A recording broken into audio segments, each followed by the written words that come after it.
আসসালামু আলাইকুম দর্শক। আফ্রিকা মহাদেশে জন্ম নেওয়া বিশ্ব নন্দিত বিশ্ব নেতা, নির্ভীক নেতা হলেন নেলসন ম্যান্ডেলা, লিবিয়ার মুয়াম্মার গাদ্দাফি। তবে এরা প্রয়াত। এই দুই নেতাই কিন্তু আ নিজেদের কথা চিন্তা না করে, নিজেদের নিরাপত্তার কথা, স্বার্থের কথা চিন্তা না করে এরা সবসময় নির্ভীক হয়ে দেশের কল্যাণের কথা, জনগণের কল্যাণের কথা, জাতির কল্যাণের কথা চিন্তা করেছেন। শুধু নিজ দেশের নয়, সমস্ত আফ্রিকা মহাদেশ এমনকি সমস্ত বিশ্বে শান্তির জন্য, শান্তি আনয়নের জন্য তারা কাজ করেছেন, পরিশ্রম করেছেন, কাউকে ভয় করেননি। তবে এরা প্রয়াত হয়েছেন অর্থাৎ চলে গিয়েছেন। বর্তমানে আফ্রিকা মহাদেশে আরও একজন এরকম তরুণ নেতার আবির্ভাব হতে চলেছে। তার নাম হয়তো আপনারা শুনেছেন, ইব্রাহিম তাওরে। আর এই ইব্রাহিম তাওরে হচ্ছে গণতন্ত্র বিরোধী। তিনি সবসময় নির্ভীক, তরুণ, দেশের জন্য, জাতির জন্য, রাষ্ট্রের জন্য, বিশ্ব শান্তির জন্য চিন্তা ভাবনা করছেন।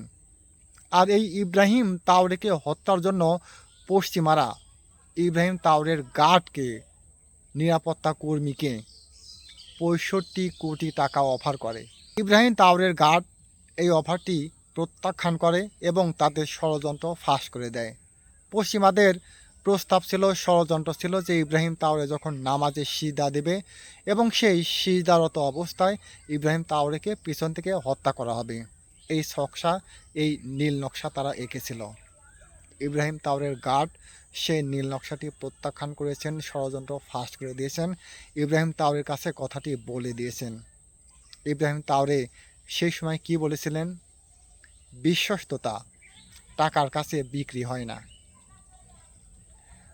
তো আসলে পশ্চিমারা আমরা দেখি সবসময়ই যারা বিশ্বের শান্তি প্রতিষ্ঠার জন্য, দেশের উন্নয়নে, জাতির উন্নয়নে কাজ করে তাদের বিরুদ্ধে লেগে যায় এবং তাদেরকে হত্যা করে। অথচ তারাই ছদ্মবেশ ধারণ করে, মানুষকে ভদ্রতা শেখায়, আদব শেখায়, বিশ্ব শান্তি প্রতিষ্ঠা করছি এরকম তারা দেখায়। আমরা হয়তো কোনোদিন দেখব যে ইব্রাহিম তাওরে আর নেই। ইব্রাহিম তাওরেকে যে কোনো ছকে, যে কোনো কৌশলে পশ্চিমারা হত্যা করেছে। এটি হয়তো আমাদেরকে দেখতে হবে।